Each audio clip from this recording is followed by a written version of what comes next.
December 18th, 2022, Lusail Stadium, Qatar.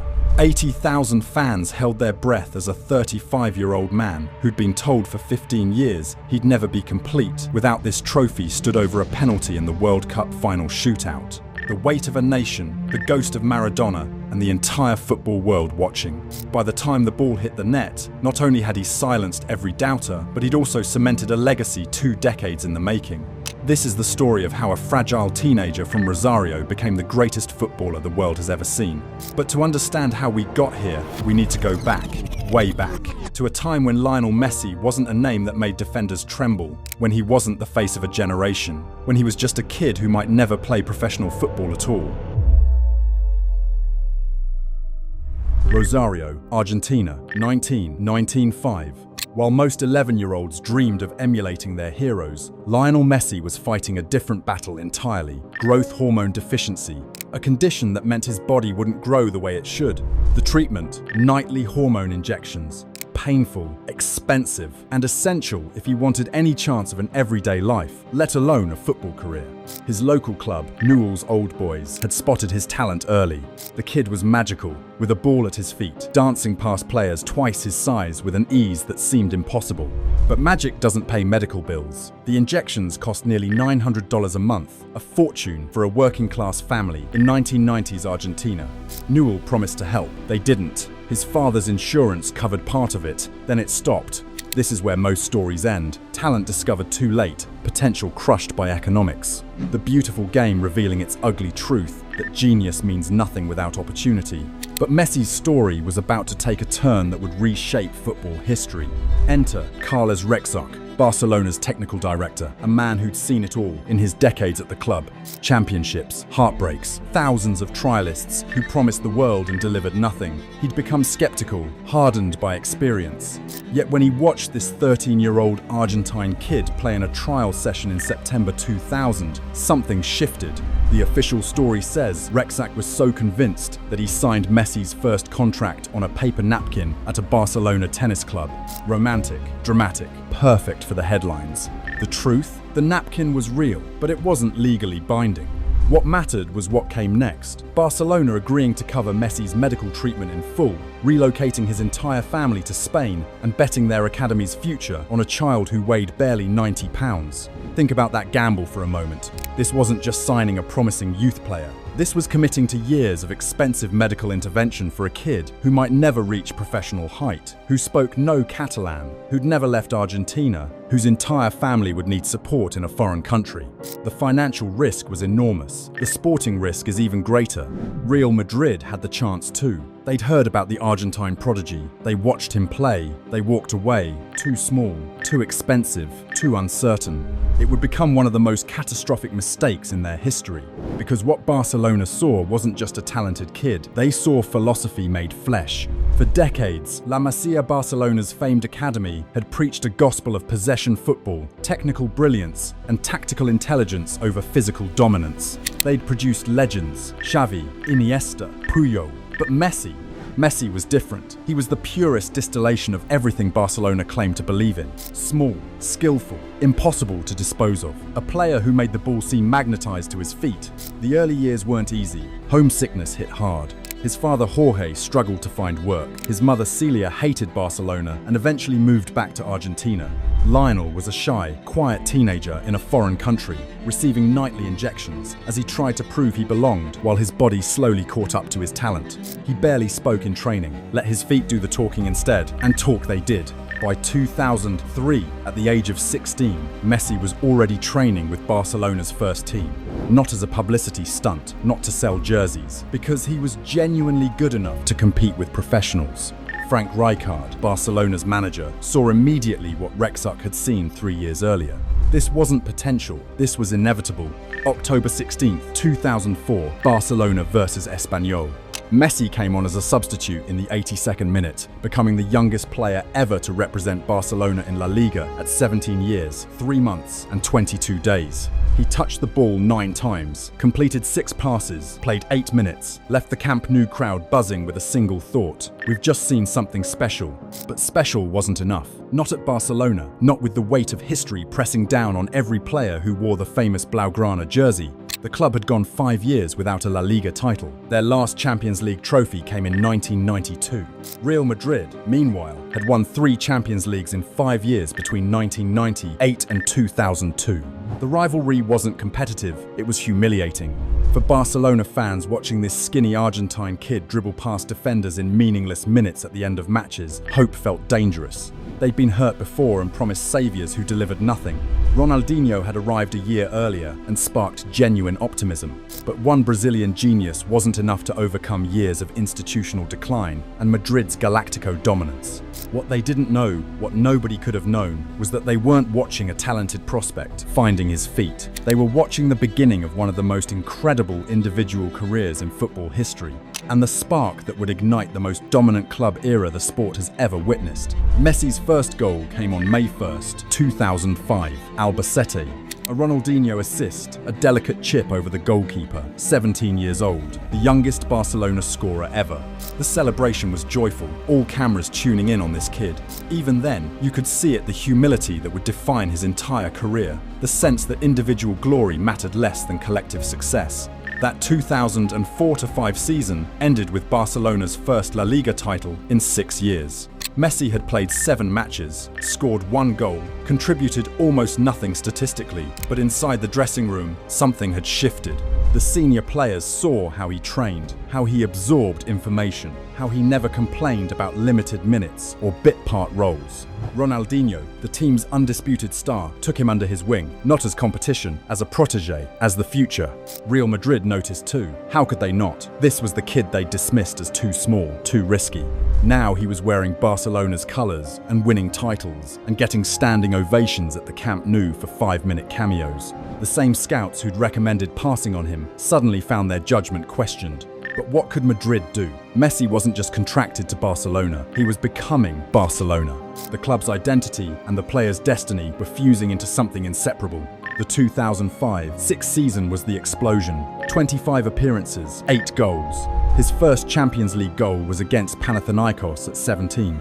The world started paying attention. Not just Spanish football journalists or Barcelona supporters, everyone. Chelsea wanted him, Manchester United scouted him, Inter Milan inquired about availability. Barcelona's answer was always the same: not for sale, not at any price. Because by now, they understood what they had. This wasn't just another La Masia graduate. This was the player who would define the next decade of European football. The one who would turn Barcelona from a club into a dynasty. The one who would make Real Madrid's Galactico era look like ancient history.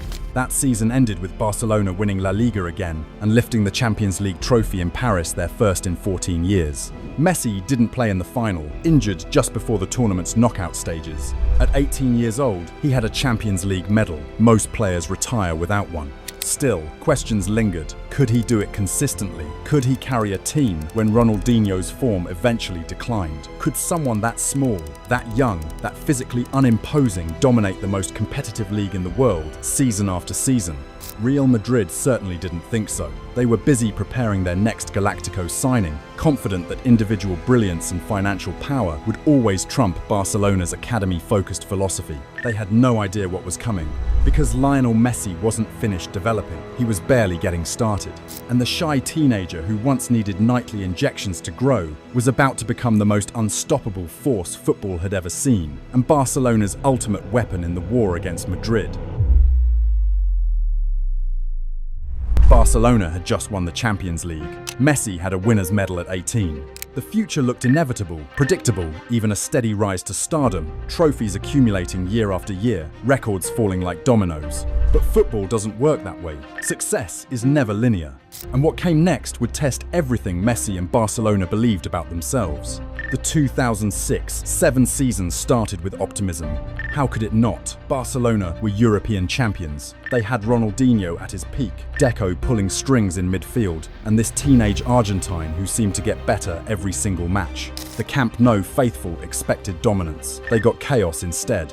Meanwhile, Messi was evolving, 19 years old and already producing moments that defied physics. The goal against Getafe in the Copa del Rey was a carbon copy of Maradona's famous World Cup goal, dribbling from halfway, beating 6 defenders and rounding the goalkeeper. Commentators lost their minds. Barcelona fans wept. Even Diego himself called to congratulate the kid from Rosario. but individual brilliance couldn't save a sinking ship. Barcelona finished the season trophyless. Second in La Liga, knocked out of the Champions League in the round of 16 by Liverpool. For a club that had just won Europe's biggest prize, it felt like a complete collapse. This wasn't a gradual decline, this was freefall. Real Madrid, naturally, loved every second of it. They'd won La Liga with 76 points. Not their best season, but good enough to beat Barcelona by equal points. But mutual result of Madrid was better. The power dynamic was shifting back. The natural order reasserts itself. Madrid was Spain's biggest club, and a couple of good Barcelona seasons didn't change centuries of history, except Messi refused to accept that narrative. The 2007-08 season brought Frank Rijkaard's final year as Barcelona manager. The writing was on the wall from day one. Ronaldinho was finished at the top level, clearly more interested in Barcelona's nightlife than its trophy cabinet. Deco had lost his legs. The team that had conquered Europe 2 years earlier looked old, slow, and completely devoid of the hunger that makes champions. Messi scored 16 goals that season, led the team in nearly every attacking metric, dragged them through matches they had no business winning. But one 20-year-old, no matter how talented, can't compensate for institutional rot. Barcelona finished third, 18 points behind Real Madrid. 18 points. It wasn't even close. For Barcelona fans, watching Madrid lift La Liga while their own team stumbled through mediocrity felt like torture. This was the club that was supposed to represent more than just football. Maykoon Club, more than a club. Yet they couldn't even compete with their biggest rival. Someone had to change. And in the summer of 2008, Barcelona made a decision that seemed insane at the time, but would alter the course of football history. They promoted Pep Guardiola to the first team. No elite coaching experience, no resume of trophies from other clubs, just 1 year managing Barcelona's B team in Spain's third division. He was 37 years old, younger than some of the players he'd be coaching. The Spanish media called it desperate. Real Madrid's president, Ramon Calderón, literally laughed in a press conference when asked about Guardiola's appointment. Why would Barcelona, a club in crisis, hire someone with no experience at the highest level? Because Barcelona weren't looking for experience, they were looking for belief. Guardiola had played under Johan Cruyff, absorbed the Dutch master's philosophy of total football, and spent his entire playing career embodying Barcelona's identity, possession, pressing, positional play. He didn't just understand La Masia's principles, he lived them. His first decision shocked everyone. Ronaldinho, the man who'd saved Barcelona, who'd won the Ballon d'Or, who was still beloved by the Camp Nou faithful despite his decline, had to go. Sold to AC Milan for just 21 million euros, a fraction of his peak value. Deco followed him out the door to Chelsea for 8 million. These weren't just transfers, these were executions. Guardiola was burning down the old regime and betting everything on youth. And at the center of it all, Lionel Messi, 21 years old. No longer the shy teenager content with cameo appearances. Now the focal point of an entirely new system built specifically to maximize his genius. But Guardiola didn't just hand Messi the keys and hope for the best. He restructured everything. Brought up Pedro and Busquets from Barcelona's B team, made Xavi and Iniesta the heartbeat of midfield, convinced the board to spend 35 million euros on Dani Alves, the attacking right-back who'd create width while Messi drifted inside. Every tactical decision served one purpose: to create space for Messi to destroy opponents. The 2008-09 season started bad, 1 point for the first 2 matches. Media were destroying Barcelona's move to hire this young coach, but Guardiola told everyone to calm down and give him more time. Meanwhile, Real Madrid were spending 58 million euros on Rafael van der Vaart and Wesley Sneijder. Their squad looked stronger on paper. Their history suggested inevitable success. They weren't ready for what Messi was about to unleash. 23 goals in La Liga, 38 in all competitions. But numbers don't capture what Messi did that season. The way he glided past defenders like they were training cones. The goals from impossible angles. The through balls that split entire defensive lines. The sense that he wasn't just playing football anymore, he was creating art in real time. Barcelona went on a rampage. 13 consecutive wins at one point. 27 wins total from 38 matches. They won La Liga by 9 points over Madrid, utterly dominating Spanish football in a way not seen for decades.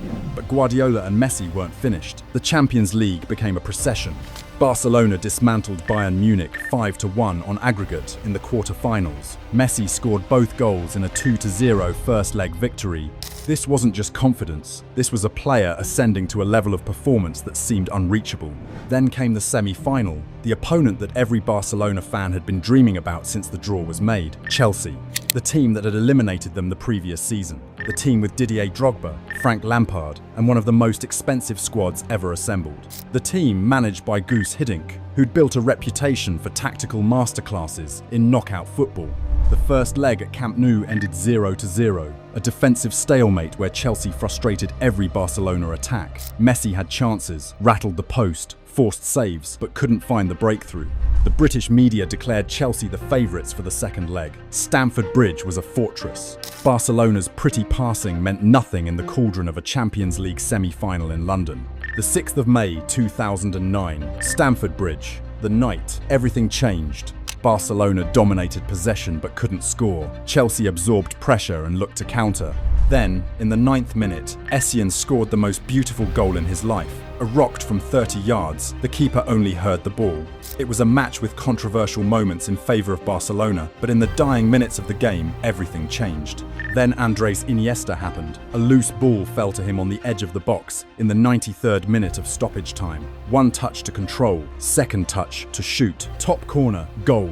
Chelsea's players collapsed. Barcelona erupted in celebration. Stamford Bridge fell silent, except for the few thousand travelling Catalans screaming themselves hoarse in disbelief. Messi had created the chaos that led to the goal. His movement, his passes, his constant pressure had pulled Chelsea's defence out of position just enough for Iniesta to exploit. This was the new reality of Barcelona. Messi didn't need to score to dominate matches. His mere presence warped defences. They were through to the Champions League final, against Manchester United, against Cristiano Ronaldo, who just won the Ballon d'Or and was being hailed as the world's best player, against the reigning European champions who'd beaten Barcelona in the 2007-8 semi-final. The narrative was perfect. Messi versus Ronaldo, Barcelona's philosophy versus Manchester United's power, a referendum on who truly deserved to be called the greatest. May 27, 2009, Rome, Stadio Olimpico. 70,000 fans. Ronaldo started fast, taking shots from distance, trying to impose himself on the match. Manchester United looked confident, controlled, and dangerous. Then the 10th minute arrived. Iniesta's pass into the box, Samuel Eto'o's instinctive finish. 1-0 Barcelona. United's composure was shattered. Messi spent the next 60 minutes tormenting Rio Ferdinand and Nemanja Vidic. He was everywhere and nowhere simultaneously, a ghost that United couldn't track, couldn't stop, couldn't even foul without giving Barcelona dangerous free kicks. The 70th minute, Xavi's cross from the right, Messi rising above United's defence, all 5 feet 7 inches of him, to power a header past Edwin van der Sar, 2-0.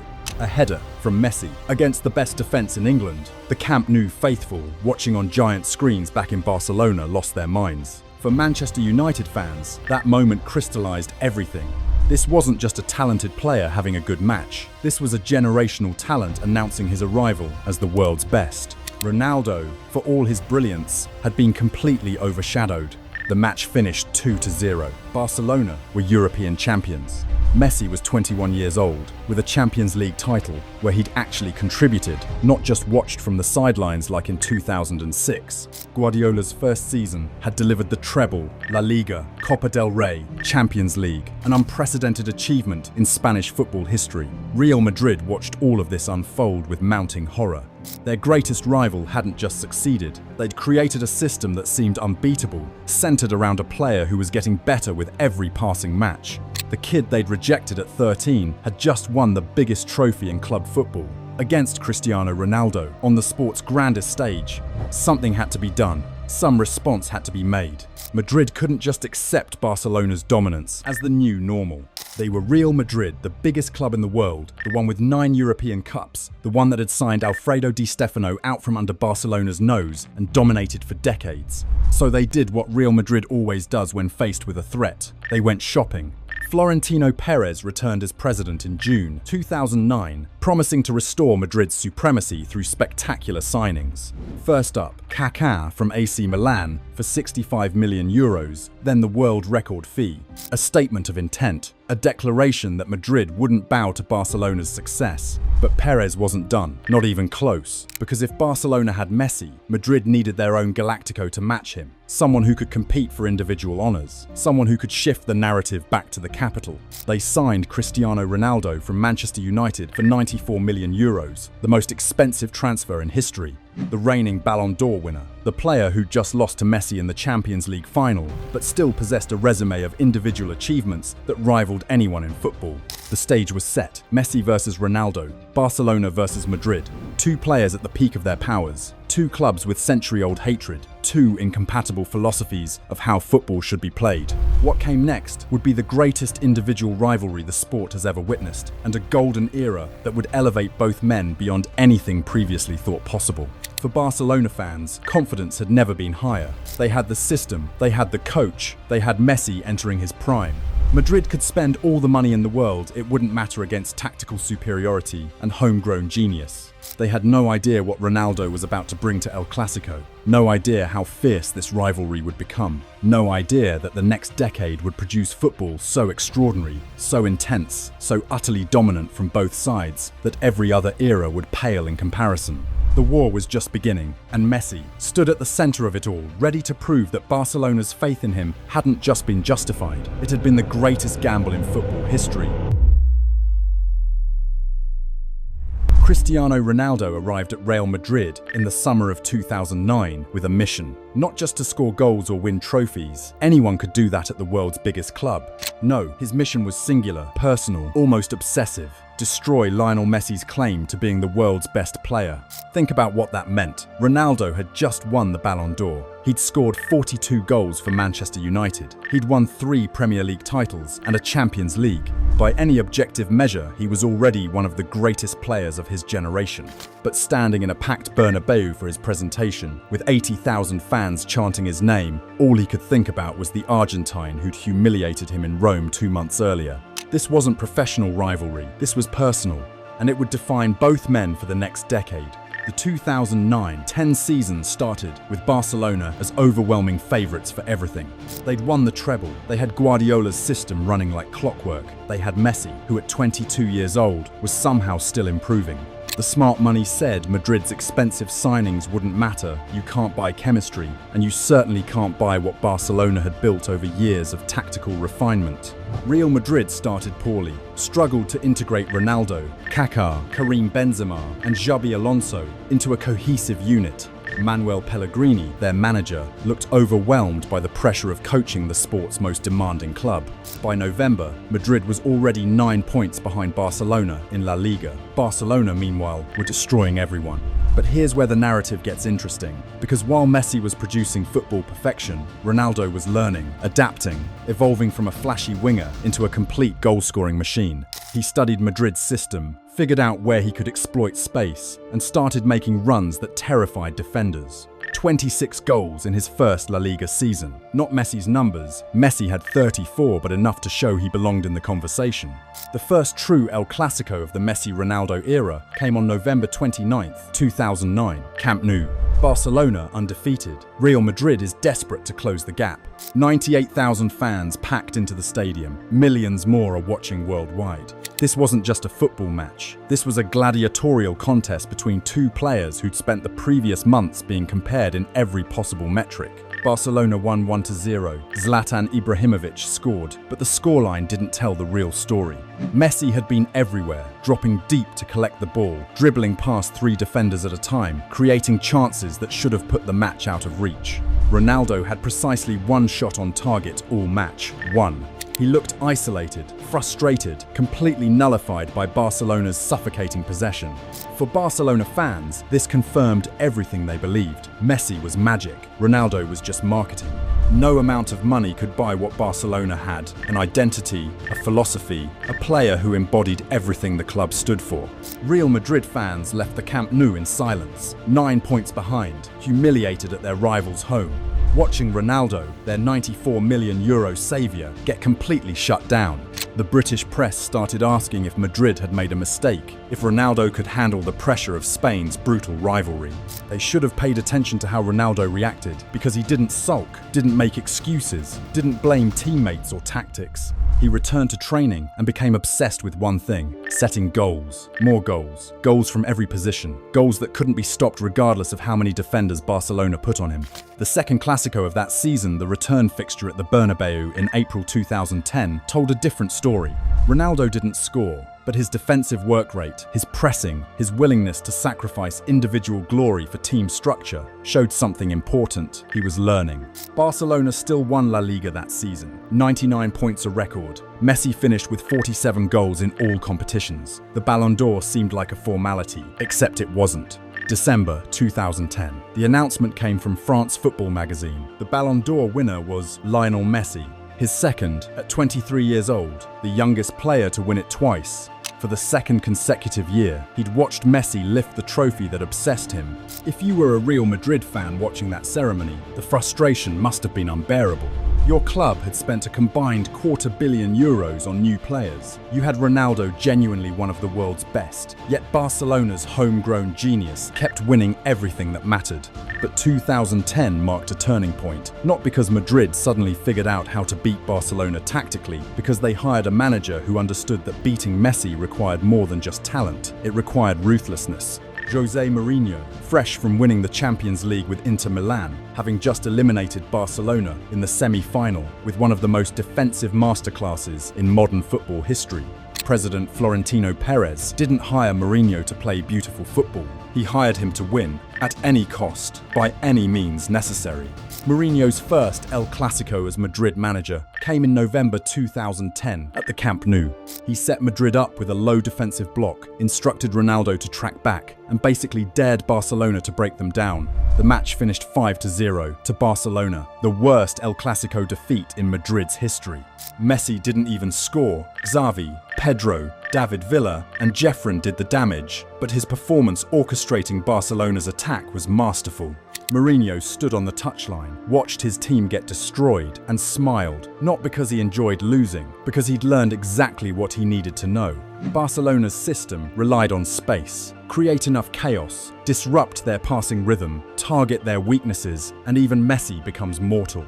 The 5-0 defeat looked like a disaster. It was actually reconnaissance, because what came next was psychological warfare on a scale Spanish football had never witnessed. Mourinho started planting seeds in press conferences, suggesting referees favoured Barcelona, implying UEFA protected them, creating an us versus them mentality that turned every Clásico into a battle beyond football.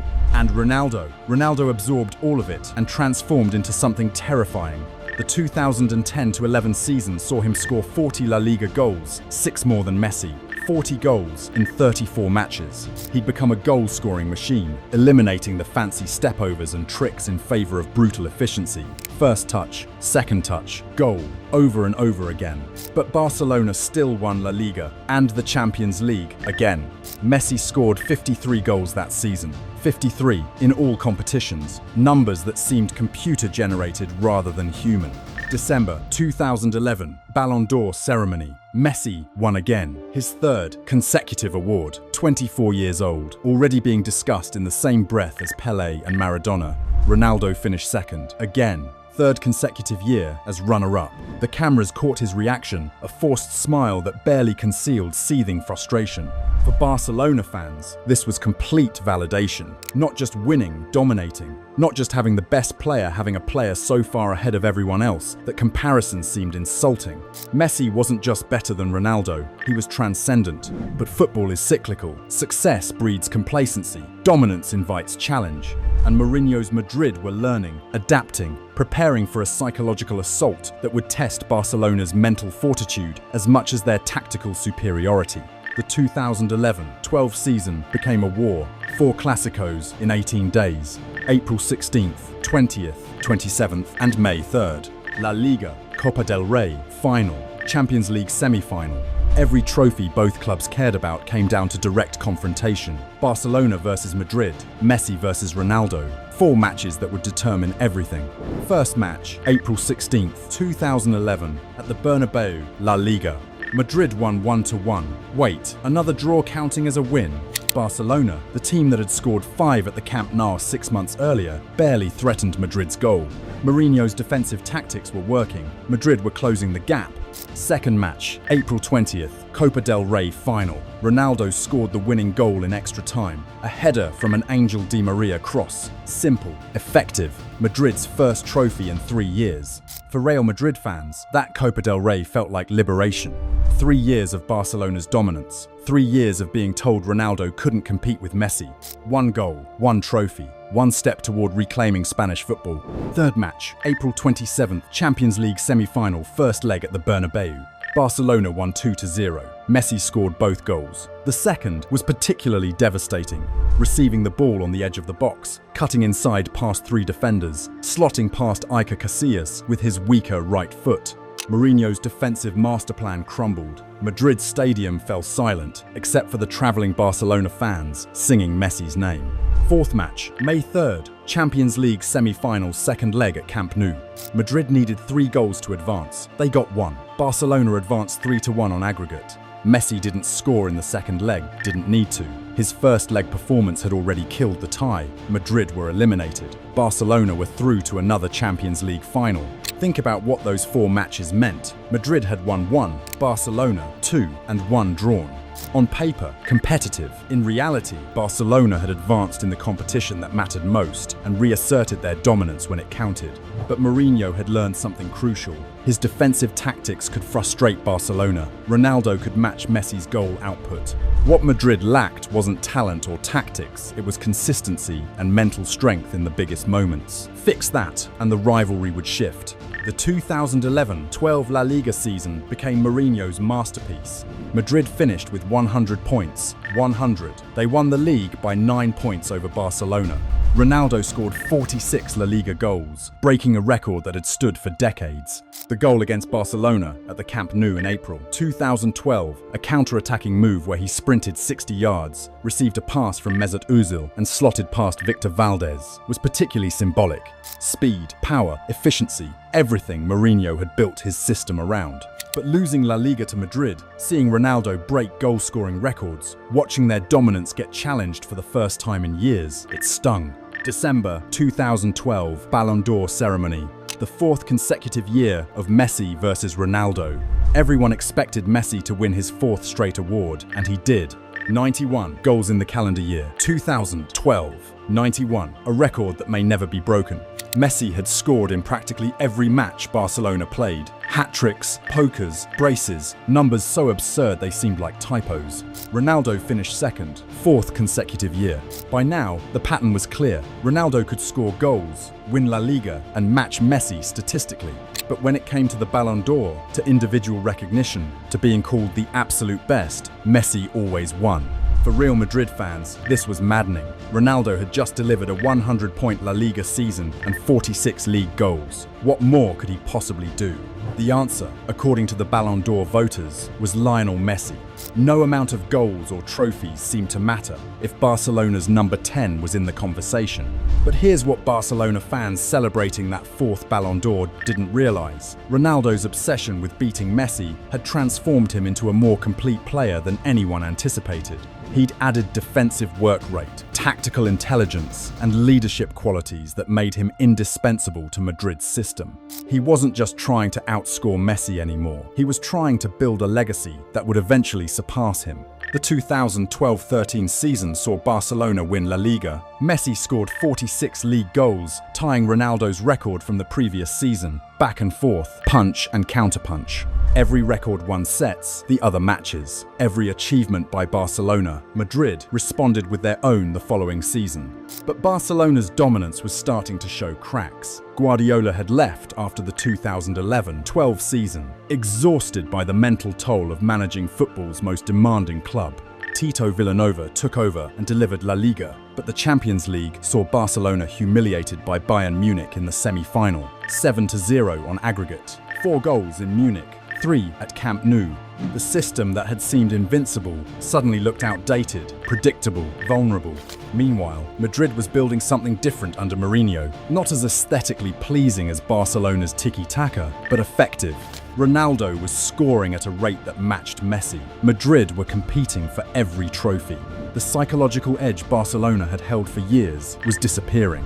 Then came the moment that changed everything. December 2013, Ballon d'Or ceremony. For the first time since 2008, Cristiano Ronaldo's name was called as the winner. He'd scored 69 goals in 2013, led Madrid to the Copa del Rey, delivered performances in big matches that couldn't be ignored. After 4 years of finishing second to Messi, he'd finally broken through. The relief on Ronaldo's face when his name was announced said everything. This wasn't just an individual award. This was validation that his obsessive pursuit of Messi had been worth it. That his transformation from flashy winger to goal-scoring machine had elevated him to the very peak of football. That he could compete with and beat the player everyone said was untouchable. For Real Madrid fans, Ronaldo's Ballon d'Or felt like vindication. 4 years of being told Messi was better. 4 years of watching Barcelona dominate. Finally, their Galactico had claimed the sport's most prestigious individual honor. The rivalry was truly competitive now, not just in goals or trophies, but in recognition. For Barcelona fans, concern. Not panic, not yet, but concern.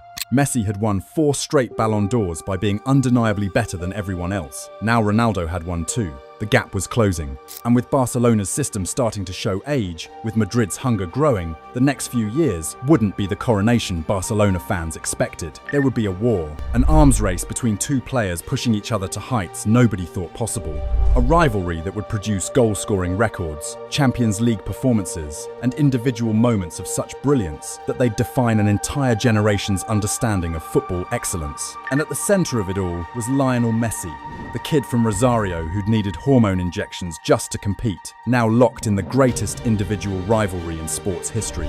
Every goal Ronaldo scored demanded a response. Every trophy Madrid won required Barcelona to match it. The pressure was immense. The expectations are impossible, but pressure had never stopped Messi before.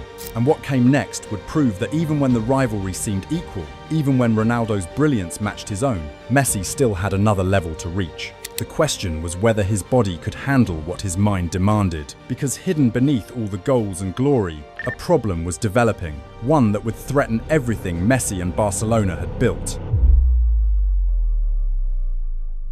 The 2013-14 season was supposed to be Barcelona's response.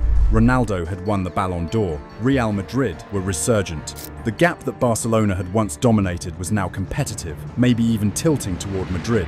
For a club built on the philosophy that they weren't just better but fundamentally different from Real Madrid, this was unacceptable. Tata Martino took over as Barcelona's manager. His mandate was simple: restore Barcelona's dominance, make Messi untouchable again, prove that Ronaldo's Ballon d'Or was an anomaly, not a changing of the guard. The season started well enough. Messi was scoring 28 La Liga goals by March. Not his peak numbers, but elite by any other standard. Barcelona sat atop the league table. Everything looked normal from the outside, but something was wrong. Messi was vomiting during matches, not once or twice regularly. He'd sprint for 90 minutes, then bend over on the pitch, physically sick from the exertion. Sports science staff ran tests, found nothing conclusive. Messi kept playing because that's what Messi did. You played through discomfort. You played through pain. You played because Barcelona needed you. Except this wasn't just discomfort. This was his body sending warning signals that something fundamental was breaking down. Years of carrying Barcelona's attack. Years of being kicked, fouled, targeted by defenders who knew stopping Messi meant stopping Barcelona. Years of playing through minor injuries because sitting out meant letting Real Madrid gain ground. All of it was accumulating. The vomiting got worse. Matches against Athletic Bilbao, Real Sociedad, Ajax, Messi would finish games physically drained in ways that looked alarming. Sports journalists started asking questions. Barcelona's medical staff provided vague answers about dietary adjustments and normal physical responses to high-intensity performance. Nothing to worry about. But there was something to worry about, and it was about to explode in the worst possible moment. The 23rd of March 2014, El Clásico en el Bernabéu. Real Madrid was leading La Liga by 3 points. The entire season's momentum hangs in the balance for 90 minutes. Ronaldo had already scored 30 La Liga goals. Messi had 28. The individual battle mirrored the team competition, impossibly tight, neither player willing to concede an inch. The match was brutal, physical, tactical fouls, aggressive pressing, and referees struggling to maintain control. Both teams understood what was at stake. This wasn't just 3 points, it was psychological dominance heading into the season's final stretch. Messi was once again the center of attention. 3 goals, 1 assist. He was the one leading Barcelona's attack. Real Madrid lost 3-4. For Real Madrid fans, this felt like another humiliation. For Barcelona fans, sensation. Watching Madrid's new signings struggle when it mattered. Watching the gap close, not because Madrid had declined, but because Barcelona had gotten better.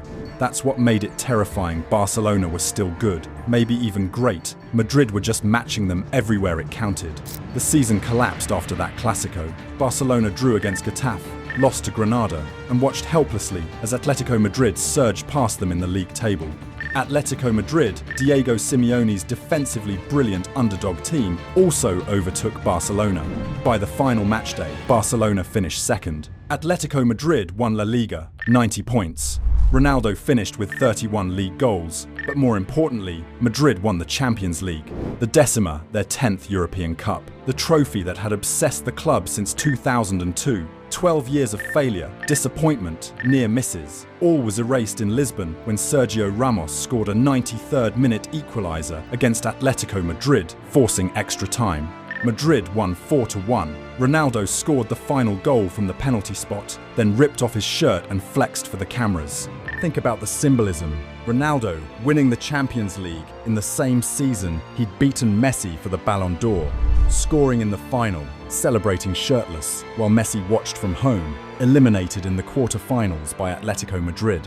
The narrative was brutal. When it mattered most, Ronaldo delivered. Messi didn't. Barcelona's season ended with 0 major trophies. 0. The first time since 2007 to 0-8 they'd finished a season without La Liga, Copa del Rey, or Champions League. Messi's 28 league goals seemed irrelevant compared to Madrid's triumph. The vomiting, the physical struggles, the inability to dominate matches the way he had in previous years. All of it pointed to a player and a team in decline. December 2014, Ballon d'Or ceremony.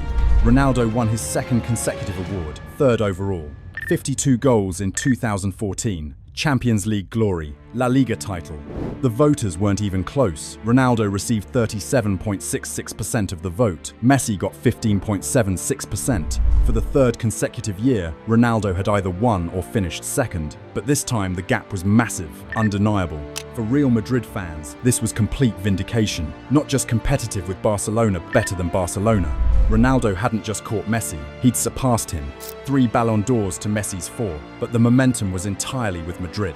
The future belonged to Ronaldo, except that's not how rivalries work, because while Madrid celebrated, Barcelona were rebuilding. Not just the team, Messi himself. Sports scientists finally diagnosed what was causing the vomiting. Dietary issues, combined with muscle fatigue from years of playing without proper physical preparation protocols. Messi changed everything.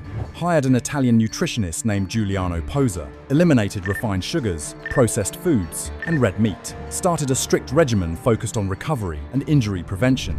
The transformation was immediate. The 2014-15 season started with Barcelona looking fresh and convinced right from the start, breaking down defensive teams, looking tactically impressive under Martino's replacement, Luis Enrique. Real Madrid, meanwhile, continued to win. 22 consecutive victories across all competitions. Ronaldo is scoring in nearly every match. The Club World Cup in December 2014, Madrid won it, and everything clicked. The treble looked possible, maybe even likely. January 2015, transfer window. Barcelona signed Luis Suarez from Liverpool for €75 million. Combined with Neymar, who'd arrived the previous season for €57 million, Barcelona now had a front three worth over €200 million in transfer fees alone. MSN, Messi, Suarez, Neymar. On paper, the most expensive and talented attacking trio ever assembled. But chemistry isn't guaranteed by price tags. Suarez needed time to integrate. Neymar was still adapting to European football's demands. Messi was still recovering from his physical struggles. The first few months of MSN looked disjointed, inefficient, and almost wasteful. Barcelona drew matches they should have won, lost to Real Sociedad 1-0 in January, looked vulnerable every time opponents pressed high. Real Madrid extended their lead at the top of La Liga, 4 points, then 5. By February, the narrative was clear. Madrid were going to win another league title. Barcelona's expensive attacking trio wasn't working. Messi's decline was real. The golden era was over. Then something clicked. Maybe it was Messi's improved fitness from his dietary changes. Maybe it was Suarez finally understanding Barcelona's system. Maybe it was Luis Enrique's tactical adjustments. Whatever the reason, MSN suddenly became unstoppable. March 2015, Barcelona destroyed Manchester City 3-1 on aggregate in the Champions League round of 16. Messi didn't score. Then they beat Paris Saint-Germain 5-1 on aggregate in the quarter-finals. Messi didn't score again. Suarez scored his first Champions League goals for Barcelona. Neymar was creating chances at a rate that overwhelmed defenses. The chemistry that had seemed impossible in January was now terrifying opposing teams. Real Madrid eliminated by Juventus in the Champions League semi-finals, 2-3 on aggregate. Ronaldo scored both of Madrid's goals, but it wasn't enough. The Decima defense ended in disappointment. Suddenly, the team that had looked invincible in January looked vulnerable. La Liga came down to the final matches. Barcelona had caught Madrid in the standings through a relentless run of victories. Real Madrid needed to win their remaining fixtures and hope Barcelona dropped points. They didn't. Barcelona won every match, finished with 94 points. Real Madrid finished second with 92, 2 points. The margin between triumph and failure. Copa del Rey final. Barcelona beat Athletic Bilbao 3-1. Messi scored twice and Neymar won. The treble was still alive heading into the Champions League final against Juventus in Berlin. June 6, 2015, Olympia Stadium. Barcelona versus Juventus. The treble on the line. Messi's chance to silence everyone who'd said his decline was permanent. MSN's chance to prove they were more than just expensive names. Barcelona won 3-1. Rakitic scored in the 4th minute. Suarez scored in the 68th. Neymar scored in the 97th. Messi didn't score, but his performance, orchestrating Barcelona's attack, was masterful. Dropping deep to collect the ball, drawing defenders out of position, creating space for Suarez and Neymar. The complete playmaker role he'd refined over years of adapting his game. The treble, again. Barcelona had won La Liga, Copa del Rey, and Champions League in the same season for the second time in 6 years, only club in history to achieve it twice. Messi lifted the Champions League trophy, kissed it, and smiled at the cameras with an expression that said everything, "I'm not done yet." For Barcelona fans, this was redemption. The vomiting, the physical struggles, the Ballon d'Or losses to Ronaldo, all of it was just temporary adversity before inevitable triumph. Messi had adapted, overcome, and delivered when it mattered most. The rivalry wasn't tilting toward Madrid, it was still Barcelona's. Real Madrid won nothing that season, 0 major trophies. Ronaldo's 61 goals across all competitions seemed hollow compared to Barcelona's treble. The narrative had reversed completely from the previous year. Suddenly, Messi's supporting cast was better. Barcelona's system was superior. Ronaldo was just a goalscorer in a team that couldn't win when it mattered. December 2015, Ballon d'Or ceremony. Everyone knew what was coming. Messi won his 5th, 28 years old, more individual awards than any player in history. The voting wasn't close, 41.3% to Ronaldo's 27.76%. Barcelona's treble had overwhelmed Madrid's trophyless season. But here's what made this Ballon d'Or different from Messi's previous 4. It came after adversity, after physical struggles that threatened his career. After watching Ronaldo win 2 consecutive awards and Real Madrid claim the Decima, after being written off as declining, past his peak, and unable to compete with Ronaldo's relentless goal scoring, Messi responded by winning the treble, by adapting his game, by proving that even when his body betrayed him, his mind could find another way to dominate. The gap had widened again. For Real Madrid fans watching that ceremony, the frustration must have been overwhelming. Your team had won the Decima, broken a 12-year curse, and delivered the trophy that mattered most. Ronaldo had scored crucial goals, won Ballon d'Ors, and matched Messi statistically. Yet Barcelona responded with a treble and Messi's 5th individual award. Every time Madrid seemed to gain the edge, Messi found a way to reclaim it. The rivalry had become more than just competitive. It had become existential. Two players pushing each other to heights that redefined what was possible in football. Every achievement by one demanded an even greater response from the other, and neither seemed capable of stopping. But what neither Messi nor Ronaldo knew was that their rivalry was about to enter its most intense, most dramatic, most trophy-laden phase. Yet because the next few years wouldn't just be about individual awards or single trophies, they would be about legacy, about who would be remembered as the greatest of their generation, about whether Messi's 5 Ballon d'Ors and Barcelona's system or Ronaldo's Champions League dominance and individual brilliance would define an era. The war was beginning. The 2015-16 season started with Barcelona as overwhelming favourites for everything. They'd won the treble. MSN had scored 122 goals combined the previous season. Messi had his 5th Ballon d'Or. The system was working. The chemistry was perfect. Why wouldn't they repeat? Real Madrid, meanwhile, were in transition. Carlo Ancelotti had been sacked despite winning the Decima, the price of finishing trophyless the following season. Rafa Benitez took over as manager, bringing defensive tactics that clashed with Madrid's Galactico culture. The dressing room was fractured. Ronaldo looked frustrated. The team looked directionless. By December 2015, Barcelona had extended their lead at the top of La Liga to 6 points. Real Madrid was struggling to break down defensive teams. Benitez's conservative approach wasn't working. The Bernabeu crowd booed their own team. Florentino Perez faced pressure to make a change before the season collapsed completely. Barcelona looked unstoppable. Messi, Suarez, and Neymar were destroying teams with a fluidity that made defending seem pointless. The 4-0 victory over Real Madrid at the Bernabeu in November, Suarez scoring twice, Neymar adding another, was particularly humiliating for Madrid. Ronaldo played 90 minutes without a single shot on target. The gap between the two clubs looked insurmountable. Then Perez made a move that changed everything. The 4th of January 2016, Rafa Benitez was sacked. His replacement, Zinedine Zidane, club legend. 3-time Champions League winner as a player, 0 managerial experience at the top level, a gamble that looked desperate. Barcelona fans laughed. Real Madrid was hiring a manager with no credentials beyond his playing career. This was surrender disguised as nostalgia. The league was over. Barcelona would cruise to another title, while Madrid's chaotic decision-making continued.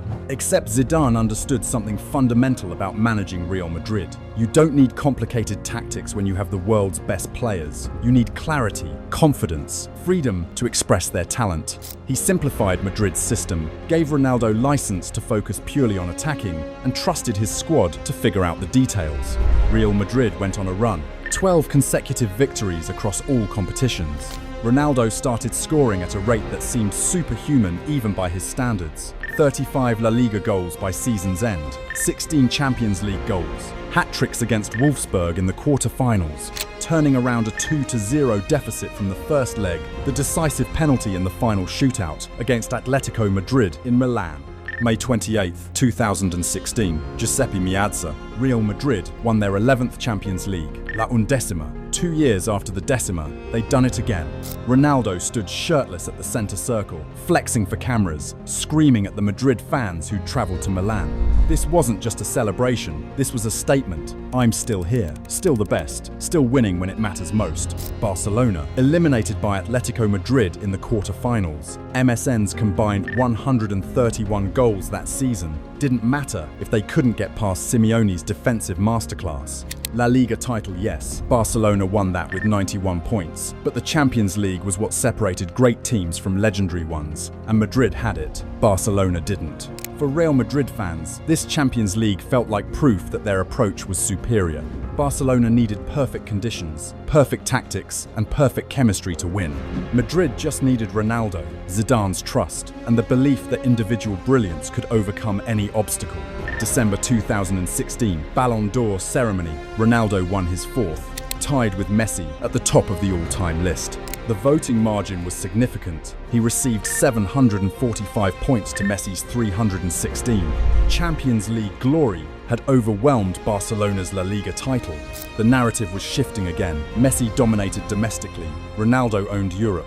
But what made this Ballon d'Or particularly significant was what happened 6 days later. FIFA Club World Cup final in Yokohama, Japan. Real Madrid versus Kashima Antlers. Madrid won 4-2 in extra time. Ronaldo scored a hat-trick. Immediately after the match, he was awarded the Ballon d'Or trophy in a ceremony on the pitch. Standing in Japan, having just won another trophy, receiving the sport's most prestigious individual award, the symbolism was perfect for Madrid's narrative. For Barcelona fans watching from home, this was infuriating. Barcelona had won the domestic double, yet Ronaldo's Champions League performances had overshadowed everything Barcelona achieved. The criteria for greatness had shifted from consistency to moments, from dominance to drama. The 2016-17 season became an arms race. Barcelona and Real Madrid weren't just competing for trophies, they were competing for legacy. Every record one broke, the other needed to match. Every achievement had to be outdone. Real Madrid dominated the Champions League again. Ronaldo scored 10 goals in the knockout rounds alone. Against Bayern Munich in the quarter-finals, 2 goals over 2 legs. Against Atletico Madrid in the semi-finals hat-trick at the Bernabeu in the first leg. Against Juventus in the final 2 goals. June 3rd, 2017, Cardiff. Real Madrid won their 12th Champions League. Back-to-back titles. First team to defend the Champions League in its current format. Ronaldo lifted the trophy, kissed it, and looked directly at the cameras with an expression that said, "This is my competition now." Barcelona won La Liga that season, 90 points. Messi scored 37 league goals. Copa del Rey Champions 2, the domestic double again. But none of it mattered compared to Madrid's Champions League dominance. Eliminated in the quarter-finals by Juventus, Barcelona watched from home as their rivals achieved something unprecedented. Think about what this meant for the rivalry. Barcelona had won 2 consecutive La Liga titles, Copa del Rey in both years. Domestic dominance that any other club would celebrate as a golden era. But because Real Madrid kept winning the Champions League, the trophy that defined legacies, Barcelona's achievements felt diminished. For Messi, this was particularly frustrating. He was involved in 74 goals across the 2016-17 season. 74. Numbers that would have won Ballon d'Ors in any other era. But Ronaldo's Champions League performances made those goals seem less important. European glory trumped domestic consistency. December 2017, Ballon d'Or ceremony. Ronaldo won his 5th, tied with Messi again, 5 awards each. But the momentum was entirely with Ronaldo. 2 consecutive Champions Leagues, 4 Ballon d'Ors in 5 years. The voting wasn't even close this time, 946 points to Messi's 670. The speech Ronaldo gave after winning said everything about where the rivalry stood. He thanked his teammates, his family, and Real Madrid's fans. Then he looked at the camera and said he wasn't done yet. More trophies to win, more records to break, more Ballon d'Ors to claim. For Barcelona fans, watching Ronaldo tie Messi's record of 5 Ballon d'Ors was painful. Your player had won his 5th after overcoming physical adversity, leading a treble-winning team, proving his genius went beyond goal-scoring. Ronaldo had won his 5th by being part of a back-to-back Champions League winning machine. Different paths to the same destination. But here's where the story gets even more dramatic, because while everyone debated whether Messi or Ronaldo was greater, neither man was satisfied with 5 Ballon d'Ors. Both wanted 6. Both wanted to pull ahead definitively. Both wanted to end the debate once and for all. The 2017-18 season would decide it. Real Madrid is chasing an unprecedented 3rd consecutive Champions League. Barcelona is desperate to reclaim European dominance and prove that its domestic superiority means something. Messi versus Ronaldo, 5 Ballon d'Ors each. 30 years old versus 32. Peak years starting to slip away, Real Madrid made history that season. 3rd consecutive Champions League, 13th overall. Ronaldo scored 15 Champions League goals, a joint record at the time, against Paris Saint-Germain in the round of 16. Against Juventus in the quarter-finals, another bicycle kick so perfect that even his former Manchester United teammates watching in the stadium gave him a standing ovation. The final in Kiev against Liverpool, Bale's overhead kick stole the spotlight, but Ronaldo had carried Madrid through every previous round. 3 consecutive Champions Leagues, 4 in 5 years. The competition was his. Nobody in history had dominated Europe like this. Barcelona, eliminated by Roma in the Champions League quarter-finals, 4-1 defeat at the Stadio Olimpico after winning the first leg 4-1 at Camp Nou. The collapse was complete, embarrassing, inexcusable. La Liga went to Barcelona, 93 points, undefeated, 43 matches without a loss. Copa del Rey champions, domestic double again. Messi scored 45 goals across all competitions. Incredible by any standard, except the one that mattered, Champions League glory. The 26th of May, 2018, Kiev, Real Madrid lifted their 13th European Cup. Ronaldo stood on the pitch after the match and told reporters he was leaving. Not leaving the club, though he'd hinted at it before, but leaving for vacation. The comment seemed innocent until July 10, when Juventus announced they'd signed Cristiano Ronaldo for €100 million. The Messi-Ronaldo rivalry in Spain was over.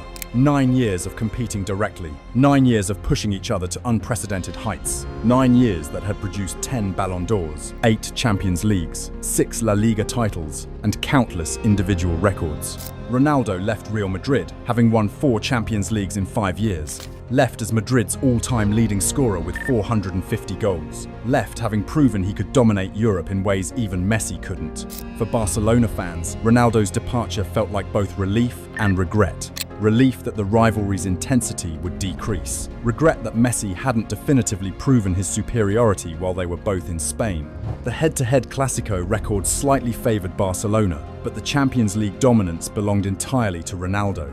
December 2018, Ballon d'Or ceremony. Luka Modric won.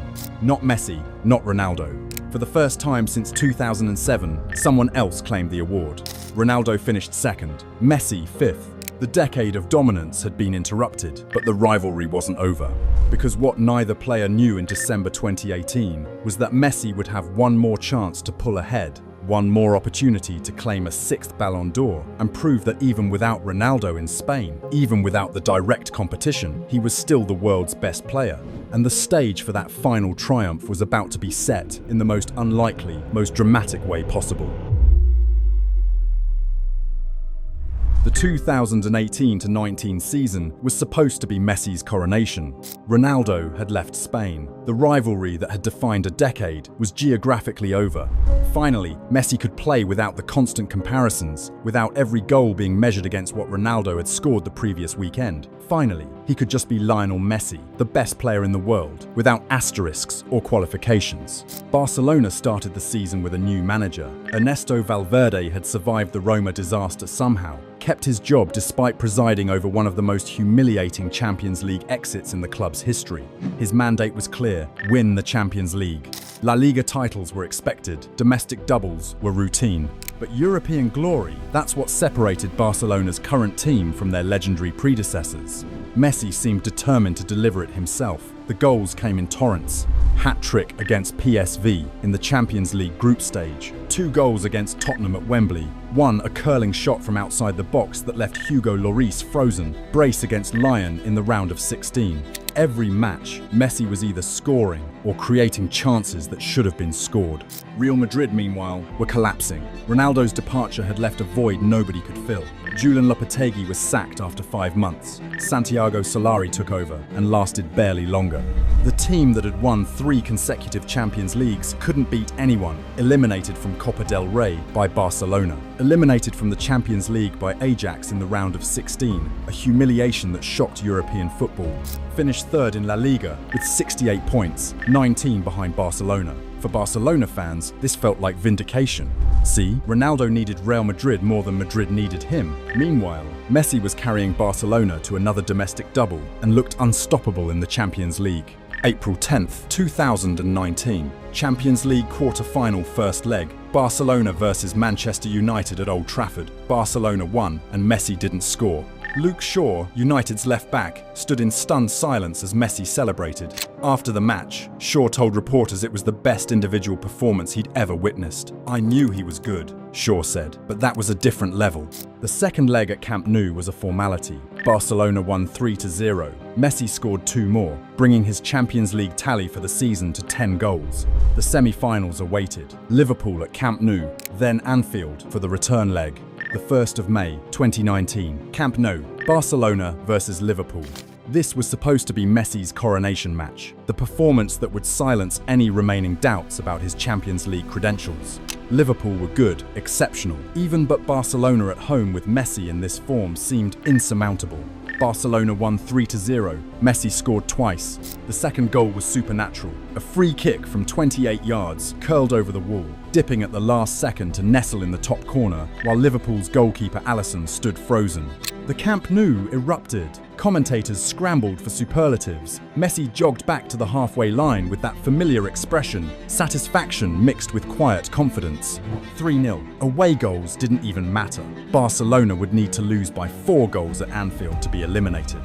4 goals against this Barcelona defense, this Barcelona midfield, this version of Lionel Messi. Impossible. Except it wasn't impossible. May 7th, 2019, Anfield, Liverpool 4-0, Barcelona. Divock Origi scored in the 7th minute. Georginio Wijnaldum scored twice in the 54th and 56th minutes. Origi, again in the 79th from a corner taken quickly, while Barcelona's defense stood motionless, confused, defeated. The collapse was complete, total. Barcelona's players sat on the Anfield pitch afterward in shock. Messi stared at the ground, hands on his knees, trying to process what had just happened. This wasn't just a loss, this was Rome again. This was Barcelona, proving that no lead was safe, no advantage insurmountable when the pressure intensified in the Champions League. For Barcelona fans, this was the nightmare scenario. Your team had won La Liga by 11 points. Your player had carried you to the Champions League semi-finals with goals and performances that seemed destined for glory. Yet here you were again eliminated in humiliating fashion, watching Liverpool celebrate reaching the final while Barcelona trudged off in silence. Barcelona had won the domestic double, while Madrid finished third and trophyless. But none of it mattered, because Barcelona had collapsed in Europe again. The narrative Madrid had pushed for years, that domestic success meant nothing without Champions League glory, was being proven correct in the most brutal way possible. But here's where the story takes an unexpected turn, because despite the Anfield disaster, despite another Champions League collapse, Messi's 2018-19 season was statistically magnificent. 51 goals across all competitions, 12 Champions League goals, second highest in the tournament despite the semi-final exit, 36 La Liga goals, winning his 6th Pichichi trophy, 19 assists, numbers that would have won multiple Ballon d'Ors in previous eras. And Ronaldo? 34 goals for Juventus in his first season in Italy, Serie A champion, yes, but eliminated from the Champions League quarter-finals by Ajax, the same team that had knocked out Real Madrid. No individual trophies, no standout performances in Europe's biggest matches. The 2nd of December 2019, Ballon d'Or ceremony. Messi won his 6th, the record holder, alone at the top, ahead of Ronaldo, ahead of everyone in history. The voting margin was massive. He received 686 points to Virgil van Dijk's 679. Ronaldo finished third with 476 points. Messi's acceptance speech was telling. He thanked his Barcelona teammates, acknowledged the Anfield defeat, but insisted that individual excellence shouldn't be measured solely by team trophies. "I've been fortunate to win many beautiful collective trophies," he said, "and this individual trophy is primarily down to what we did as a team." For Barcelona fans, this 6th Ballon d'Or felt like vindication and frustration simultaneously. Vindication that Messi had pulled ahead of Ronaldo definitively. 6 awards to Ronaldo's 5. The debate was settled, right? But frustrated because the narrative around Messi's greatness was still contingent on Champions League collapses. Yes, he'd won 6 Ballon d'Ors, but the Anfield disaster would forever taint the 2018-19 season. Real Madrid fans dismissed the 6th Ballon d'Or as sympathy voting. Messi won because journalists felt bad about Anfield. Van Dijk should have won. He'd actually reached the Champions League final and won it. Messi's individual brilliance without team success was empty, they argued. Ronaldo's 5 Ballon d'Ors came with Champions League titles. That's what separated them. The debate raged across social media, sports programs, and fan forums. Was 6 Ballon d'Ors more impressive than Ronaldo's 4 Champions Leagues in 5 years? Did individual excellence matter if it didn't translate to team trophies in football's biggest competition? Could Messi truly be called the greatest if he kept collapsing in the Champions League? What made the debate particularly intense was that both players' peaks were starting to fade. Messi was 32, Ronaldo was 34. The years of scoring 50-plus goals seemed to be ending. The next generation, Kylian Mbappe, Neymar, and Mohamed Salah were pushing for recognition. The window for Messi or Ronaldo to definitively settle the rivalry was closing. The 2019-20 season started with Barcelona looking vulnerable. Valverde's tactics seemed stale. The squad was aging. Sergio Busquets, Gerard Piqué, and Luis Suarez all declining. Real Madrid, meanwhile, had hired Zinedine Zidane for his second stint as manager, brought back Gareth Bale, integrated younger players like Vinicius Jr. and Rodrigo, the gap was narrowing.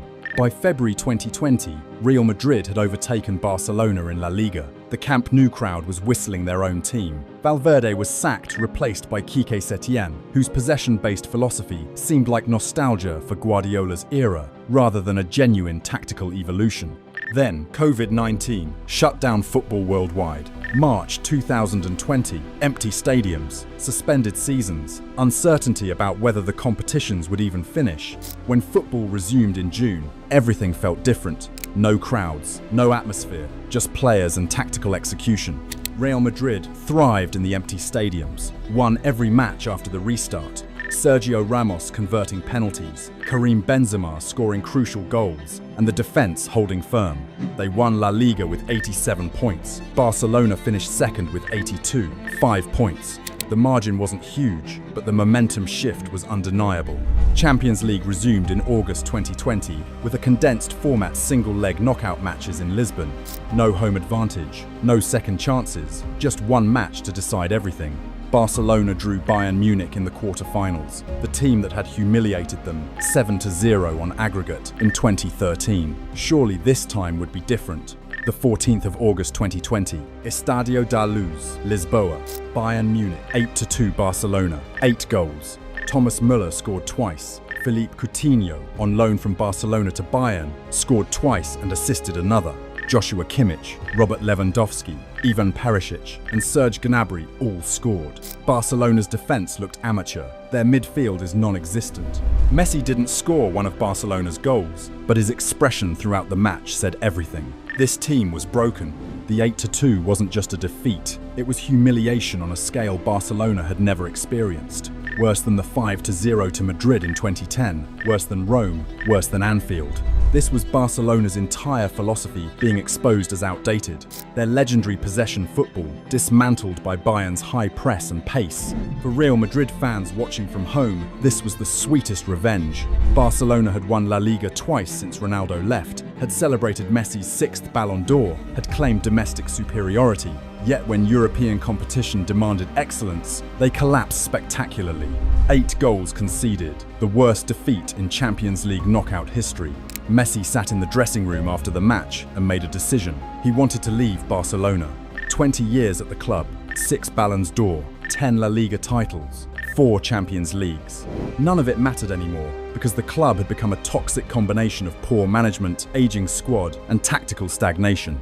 The transfer request sent shockwaves through football. Messi leaving Barcelona, the player who'd been there for 13 years, who'd scored 634 goals for the club. Who was Barcelona in every meaningful sense? Impossible. Except it almost happened. Messi's lawyers argued his contract allowed him to leave for free. Barcelona's board insisted the release clause was 700 million euros. Negotiations became public, messy, bitter. The relationship between Messi and the club that had nurtured him was disintegrating in real time. Eventually, Messi stayed, not because Barcelona convinced him, because leaving would have required a legal battle, and Messi didn't want his legacy tainted by lawsuits against the club he loved. But the damage was done. Messi's relationship with Barcelona's board was destroyed. The team's decline was accelerating. And worst of all, the narrative around Messi's greatness was being defined by Champions League disasters rather than his 6 Ballon d'Ors or countless individual brilliance. For Barcelona fans, the 8-2 represented the end of an era. Not just a bad result, the complete collapse of everything the club had built under Guardiola. The philosophy that had conquered Europe in 2009 and 2011 was now being exploited by teams with better athletes and modern tactics. Real Madrid had won nothing that 2019-20 season in Europe either, eliminated by Manchester City in the round of 16. But they'd won La Liga, they'd avoided humiliation, and most importantly, they were building something sustainable while Barcelona crumbled. The Messi-Ronaldo rivalry was entering its final phase, 6 Ballon d'Ors to 5. But the question lingering over everything was whether individual awards mattered if one player had dominated the Champions League while the other kept collapsing in it. The answer would come in the most unexpected way possible, because what nobody knew in August 2020 was that Messi had one more chapter to write, one final achievement that would silence his critics and cement his legacy beyond any doubt. But first, Barcelona had to fall apart completely. Barcelona's financial collapse didn't happen overnight. It was years of reckless decisions finally catching up with a club that thought it was too big to fail. Philippe Coutinho for €160 million, a record that Barcelona couldn't afford even when they paid it. Ousmane Dembele for €105 million. Antoine Griezmann for €120 million. Three players, €385 million combined, none of them worth even half their transfer fees. But the spending didn't stop there. Wages are spiraling out of control. Messi earns over €100 million annually when you include bonuses and image rights. The entire squad's wage bill consumes 70% of Barcelona's revenue. For context, UEFA recommends clubs keep wages at 50% of revenue. Barcelona were 30% over that threshold and still signing players they couldn't afford. The COVID-19 pandemic exposed everything. Empty stadiums meant no matchday revenue. Tourist attractions at Camp Nou closed. Sponsorship deals renegotiated downward. By summer 2020, Barcelona's debt had reached €1 billion. €1 billion. The club that prided itself on more than a club was drowning in financial mismanagement. And still, nobody in Barcelona's leadership acknowledged the crisis publicly. President Josep Maria Bartomeu kept promising new signings, new contracts, new projects. Behind closed doors, the club was selling future television rights just to pay current wages, mortgaging tomorrow to pretend today was sustainable. The 2020-21 season started with Ronald Koeman as Barcelona's new manager, another legendary player tasked with fixing problems far beyond tactics. His first press conference was brutally honest. We need to lower expectations. This team cannot compete for the Champions League right now. Barcelona fans didn't want honesty. They wanted solutions. They wanted Messi scoring goals and winning trophies like he had for 15 years. They wanted to believe the 8-2 was an aberration, not a symptom of systemic collapse. Messi tried. 30 La Liga goals that season, created more chances than any other player in Europe's top 5 leagues, but the team around him kept failing. Lost to Real Madrid 3-1 at the Camp Nou in October, lost to Juventus twice in the Champions League group stage, watching Ronaldo score against his former rivals, while Barcelona's defense crumbled. Lost to Paris Saint-Germain 5-2 on aggregate in the Champions League round of 16, Kylian Mbappé scoring a hat-trick in the second leg at Camp Nou. Real Madrid weren't much better that season. Eliminated from the Champions League by Chelsea, lost La Liga to Atletico Madrid, but at least they weren't collapsing financially. At least their wage structure was sustainable. At least they had a plan beyond hoping individual brilliance would mask institutional failure. Barcelona's one achievement that season was the Copa del Rey. Beat Athletic Bilbao 4-0 in the final. Messi scored twice, including a chip over the goalkeeper that was so perfect it seemed computer-generated. He lifted the trophy, kissed it, and smiled for the cameras. But everyone watching knew this was a consolation prize. Copa del Rey mattered when you also won La Liga or Champions League. Alone, it was just Barcelona's season being salvaged from complete disaster. March 2021, presidential elections at Barcelona. Joan Laporta won, returning to the presidency after leaving in 2010. His campaign promise was simple: fix the finances and keep Messi. The two goals seemed compatible until someone actually examined Barcelona's books. The debt wasn't €1 billion, it was €1.4 billion. The wage bill wasn't just unsustainable, it was criminal negligence. La Liga's financial fair play rules meant Barcelona needed to reduce their wage bill by €200 million just to register new contracts, including Messi's. Laporta assured everyone publicly that Messi would stay. New contract negotiations were progressing well. An agreement was closed. Everything would be fine. Behind the scenes, panic. Barcelona's lawyers were explaining that La Liga's rules made it mathematically impossible to register Messi's contract, even if he played for free, without selling multiple key players first. The 2021 Copa America provided a temporary distraction from Barcelona's crisis. Messi is playing for Argentina in a tournament they haven't won since 1993. 4 Copa America finals lost: 2007, 2015, 2016, and the centenary edition in 2016 again. 4 times, Messi had reached the final with Argentina. 4 times he'd failed to deliver the trophy his country demanded. This was the criticism that had haunted Messi his entire career. 6 Ballon d'Ors, but no major international trophy with Argentina. 4 Champions Leagues, but all with Barcelona's legendary squad supporting him. Could he actually elevate a team beyond what their talent suggested, or did he need perfect conditions to dominate? The 2021 Copa America would answer that question definitively. Argentina started slowly, drew with Chile, struggled against Paraguay, but as the tournament progressed, Messi took control. 3 goals in the group stage, assists against Ecuador in the quarterfinals, another assist against Colombia in the semi-finals. The 10th of July 2021, Maracanã Stadium, Rio de Janeiro, Argentina versus Brazil in the Copa America final. 67,000 Brazilian fans packed into the stadium, almost all supporting Brazil. Messi played 90 minutes of the most disciplined, tactically intelligent football of his international career. Didn't force anything, trusted his teammates, let Angel Di Maria score the winning goal in the 22nd minute. When the final whistle blew, Messi collapsed on the pitch, not from exhaustion, from emotional release. 15 years of international disappointment. 15 years of being called a Barcelona player who couldn't perform for Argentina. 15 years of criticism that he wasn't Maradona, wasn't passionate enough about the national team, couldn't win when it mattered most. All of it erased in 90 minutes. Argentina were Copa America champions. Messi lifted the trophy, kissed it, and cried. Not the careful, controlled emotion he usually showed. Real tears, real relief, real joy. For anyone who'd spent years arguing Messi couldn't win major tournaments without Barcelona's system, this Copa America was undeniable proof. He'd carried Argentina through the tournament, played alongside teammates from inferior clubs, adapted his game to what the team needed rather than demanding the team adapt to him. 1. Real Madrid fans watching from Spain tried to downplay it. Copa America wasn't the World Cup. Argentina barely beat Brazil. Di Maria scored the winning goal, not Messi. But even they knew this mattered. Messi's legacy had been incomplete without a major international trophy.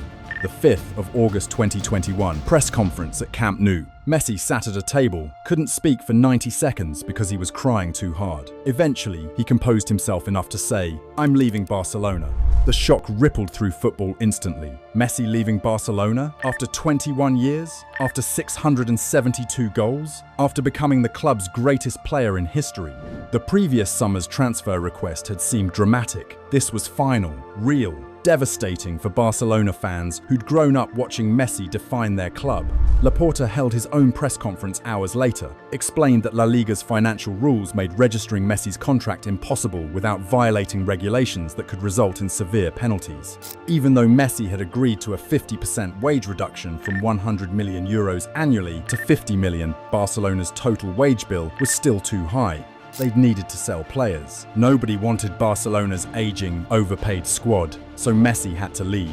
For Barcelona fans, this was the ultimate humiliation. Not losing Messi to Real Madrid or Manchester City or another club offering more money. Losing him because Barcelona had mismanaged finances so catastrophically that they couldn't afford to keep their greatest player, even when he volunteered to take a massive pay cut. Real Madrid fans experienced complicated emotions. Barcelona's collapse, obviously. Satisfaction that years of financial recklessness had caught up with their rivals, but also a strange sadness that the rivalry, the greatest individual rivalry in sports history, was ending not with a transfer to a competitor, but with Barcelona simply imploding under their own incompetence. The 10th of August 2021, Paris Saint-Germain held a press conference. Messi walked out wearing PSG's blue jersey with the number 30 on the back. Neymar sat next to him, grinning. Kylian Mbappe was in the front row, applauding. The most expensive attacking trio in football history had formed not because PSG needed Messi, but because Barcelona's financial crisis made him available. The 2021-22 season became Barcelona's reckoning. Without Messi, they finished second in La Liga, 15 points behind Real Madrid, eliminated from Champions League group stages for the first time in 20 years. Europa League knockout stages, losing to eventual winners, Eintracht Frankfurt, with 60,000 German fans, somehow infiltrating Camp Nou and making it feel like an away match. Real Madrid, meanwhile, won La Liga with 86 points, won the Champions League, their 14th, with one of the most improbable runs in tournament history. Down 2-0 on aggregate to PSG in the round of 16, they scored 3 goals in 17 minutes to advance. Down 5-3 on aggregate to Manchester City in the semi-finals, they scored twice in 2 minutes to force extra time, then won the second leg 3-1. The final against Liverpool in Paris, Madrid won 1-0. Courtois made 9 saves, Vinicius Jr. scored the only goal. The club that had lost Ronaldo 4 years earlier, that had struggled through transition seasons, had rebuilt and won Europe's biggest trophy again. For Real Madrid fans, this Champions League was particularly sweet. Barcelona were playing Europa League football, while Madrid conquered Europe. Messi was in Paris, struggling to adapt to French football, scoring just 6 Ligue 1 goals all season. The narrative Madrid had always pushed, that Champions League glory mattered more than individual awards, that team success trumped personal statistics, was being proven correct. Barcelona fans watched Real Madrid's celebrations from home and wondered how everything had gone so wrong so quickly. 3 years earlier, Barcelona had won the domestic double with Messi scoring 51 goals. Now they were a Europa League team, financially crippled, watching their greatest rival win the Champions League while their greatest player struggled in France. December 2021, Ballon d'Or ceremony. Messi won his 7th, record-extending, untouchable at the top of the all-time list. The Copa America had been enough to sway voters despite his disappointing start at PSG. Lionel Messi, 34 years old, no longer at Barcelona, playing in a weaker league, is still the Ballon d'Or winner. Ronaldo finished 6th, 36 years old. 32 goals across all competitions for Juventus and Manchester United. Still scoring, still performing, but clearly past his absolute peak. For the first time since 2010, neither Messi nor Ronaldo finished in the top 2 of Ballon d'Or voting. The era was ending, not with a dramatic finale, but with a gradual decline. Both players are still elite, still capable of moments of brilliance, but no longer dominating every conversation, every award, every debate about who was best. Real Madrid's 2021-22 Champions League victory felt like the final statement in the Messi-Ronaldo debate. Not because Ronaldo contributed to it, he'd left years ago, but because it proved Madrid's system could win without him, that their success hadn't been solely dependent on individual brilliance. That building a sustainable club structure mattered more than any one player, no matter how talented. Barcelona's collapse proved the opposite, that relying on Messi to mask institutional failures was temporary. That financial irresponsibility would eventually catch up, no matter how many goals your star scored, that a club's greatness required more than just the world's best player. The 2022 World Cup loomed, November in Qatar. Messi's final realistic chance to win the trophy that had eluded him. Ronaldo's last opportunity to add the one missing piece from his own collection. Both players were aging. Both knew this was likely their final World Cup. Both carried the weight of national expectations that had crushed previous generations. For Messi, the pressure was particularly intense. Copa America champion, 7 Ballons d'Or. But without a World Cup, would he truly surpass Maradona in Argentina's collective memory? Could he be called the greatest of all time if he never delivered football's ultimate prize? For Ronaldo, the calculation was different. 5 Ballon d'Ors, 5 Champions Leagues, records that would stand for decades. But Portugal's expectations were different than Argentina's. Winning Euro 2016 had already satisfied much of the national hunger for a major trophy. The World Cup would be the final glory, but not the defining one. What nobody knew in the summer of 2022 was that the World Cup would provide the ultimate answer to the Messi-Ronaldo debate. Not through direct competition, they wouldn't face each other on the pitch, but through individual performances that would finally, definitively settle which player's legacy would endure as the greatest of their generation. The stage was set, Qatar awaited, and Lionel Messi was about to write the final chapter of the greatest rivalry in sports history. The 20th of November 2022, Lusail Stadium, Qatar. Argentina versus Saudi Arabia in the World Cup opener. Messi converted a penalty in the 10th minute. Argentina dominated possession, created chances, and looked comfortable against a team ranked 51st in the world. At half-time, they led 1-0. Everything was proceeding exactly as expected. Then the second half happened. Saudi Arabia scored in the 48th minute, scored again in the 53rd. Argentina's defense collapsed. Messi's expression shifted from confidence to concern to something approaching panic. When the final whistle blew, Saudi Arabia had won 2-1, one of the biggest upsets in World Cup history. Argentina Copa America, champions, favorites to win the tournament, had lost to Saudi Arabia. For Messi, this felt like destiny repeating itself. 4 previous World Cup campaigns, 4 disappointments. 2006 eliminated in the quarterfinals, 2010 quarterfinals again, 2014 lost the final to Germany. And now, at 35 years old, in his final realistic World Cup, he is losing to Saudi Arabia in the opening match. The criticism came immediately. Messi can't perform under pressure. Argentina always chokes in big tournaments. 7 Ballon d'Ors mean nothing without a World Cup. The same narratives that had followed him for 15 years, now amplified by social media's instant judgment. Cristiano Ronaldo, meanwhile, had his own drama unfolding. Portugal's opening match against Ghana, he scored a penalty, became the first player ever to score in 5 different World Cups. The record seemed significant until you watched the actual match. Ronaldo looked slow, isolated, frustrated when teammates didn't pass to him. Portugal won 3-2, but Ronaldo's performance was pedestrian at best. Days later, Portugal's manager, Fernando Santos, benched Ronaldo for the round of 16 match against Switzerland. Benched the captain, the all-time leading scorer, the player who defined Portuguese football for 2 decades. Portugal won 6-1 without him. Gonçalo Ramos, Ronaldo's replacement, scored a hat-trick. The message was brutal. Portugal were better without their legendary captain. For Ronaldo, this was humiliation beyond anything he'd experienced. Benched at a World Cup, watching his team thrive without him. The final proof that age had caught up, that his body could no longer match his ambition, that this World Cup, his last, would end not in glory, but in irrelevance. Argentina, meanwhile, was finding its rhythm. Beat Mexico 2-0. Messi scored from outside the box, a shot that seemed to carry the weight of 15 years of disappointment. Beat Poland 2-0 to advance from the group stage. Messi didn't score but created both goals. The team was clicking. The pressure was transforming into focus. Round of 16, against Australia, Argentina won 2-1. Messi scored the opening goal, a typical Messi finish.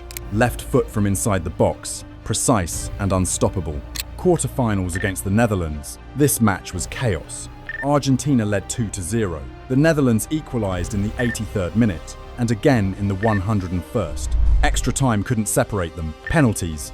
Messi scored his penalty, so did his teammates. Argentina won the shootout, advanced to the semi-finals. But the match had been emotionally draining, Messi arguing with the referee, with Dutch players showing a passion and anger rarely seen from him. This wasn't just about winning a trophy, this was personal. Semi-finals against Croatia, Messi scored a penalty, then assisted Julian Alvarez for Argentina's second goal, then created the third with a run that beat 3 Croatian defenders before setting up Alvarez again. Argentina won 3-0, dominant, convincing. Messi at 35, playing like he was 25. The final opponent? France, the defending champions. Kylian Mbappé, the player everyone said would inherit Messi and Ronaldo's throne. The young superstar who'd already won a World Cup at 19, who played for PSG alongside Messi, who represented everything about football's future while Messi represented its past. Portugal, meanwhile, had been eliminated by Morocco in the quarter-finals. Ronaldo played 30 minutes as a substitute, didn't score, couldn't change the match. Walked off the pitch knowing his World Cup career was over. No trophy, no glory, just the knowledge that he'd been benched and Portugal had played better without him. The 18th of December, 2022, Lusail Stadium, Argentina versus France. World Cup final. Messi scored a penalty in the 23rd minute. Di Maria scored in the 36th after a brilliant team move that Messi helped orchestrate. Argentina led 2-0 at half-time. The World Cup seemed won. Messi's legacy seemed complete. Then Mbappé happened.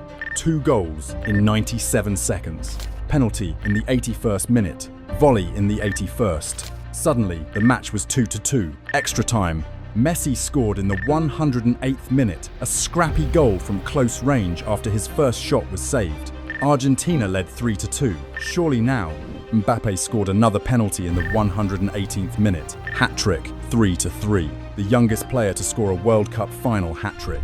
The match went to penalties. The shootout was excruciating. Mbappé scored. Messi scored. Back and forth. Pressure mounting with every kick. When Gonzalo Montiel converted Argentina's 4th penalty, the match was over. Argentina had won. Messi had won. The World Cup trophy, the one prize that had eluded him, was finally his. Messi collapsed on the pitch. Teammates piled on top of him.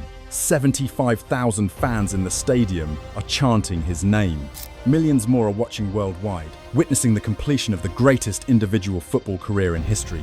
7 Ballons d'Or, 4 Champions Leagues, Copa America, and now the World Cup. The coronation ceremony seemed designed for Messi. FIFA president Gianni Infantino draped a black ceremonial robe over Messi's shoulders before he lifted the trophy, making him look like a king being crowned. The symbolism was perfect. This wasn't just winning a tournament. This was the final proof that Messi was the greatest of all time. For Argentina fans, this was redemption 46 years in the making. Not since Maradona in 1986 had Argentina won the World Cup, with their greatest player delivering match-defining performances throughout the tournament. Messi had carried them, led them, willed them to victory through sheer brilliance and determination. For those who'd spent years arguing Ronaldo was better, this World Cup made the debate impossible to sustain. Ronaldo had been benched. Portugal had been better without him. His final World Cup had ended in irrelevance. Meanwhile, Messi had scored 7 goals, provided 3 assists, won the Golden Ball as the tournament's best player, and lifted the trophy that completed his legacy. The Messi-Ronaldo rivalry didn't end with a dramatic final match between them. It ended with Messi and Qatar holding the World Cup, while Ronaldo watched from home, his own tournament having collapsed in disappointment. 7 Ballon d'Ors to Ronaldo's 5. World Cup champion. The debate was over.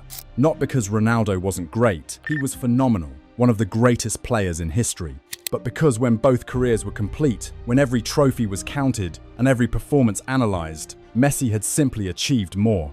December 2023, Ballon d'Or ceremony. Messi won his 8th, record-extending, untouchable. 36 years old, playing in MLS for Inter Miami, still winning football's most prestigious individual award. The voting wasn't close. Erling Haaland finished second despite winning the treble with Manchester City. Ronaldo wasn't even nominated for the top 30. For the first time since 2003, Cristiano Ronaldo's name wasn't on the Ballon d'Or shortlist, playing in Saudi Arabia, scoring goals in a league nobody watched. Still brilliant by normal standards, but no longer relevant in conversations about who was currently the world's best. The era had ended. 20 years of Messi and Ronaldo dominating football, pushing each other to unprecedented heights, creating a rivalry that defined a generation. 8 Ballon d'Ors to 5, World Cup to no World Cup. The numbers told the story definitively. But here's what made the rivalry truly special. It wasn't just about who finished with more trophies. It was about how they pushed each other to become better than anyone thought possible. Ronaldo's relentless pursuit of Messi transformed him from a flashy winger into a goal-scoring machine.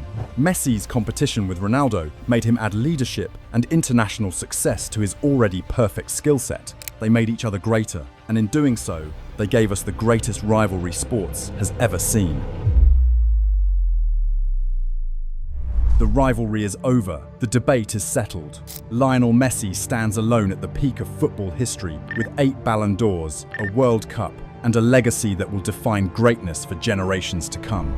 But this story was never just about trophies or statistics or who finished with more awards. It was about 2 players who refused to accept anything less than perfection, who pushed each other beyond what anyone thought possible, who turned football into art and rivalry into legend.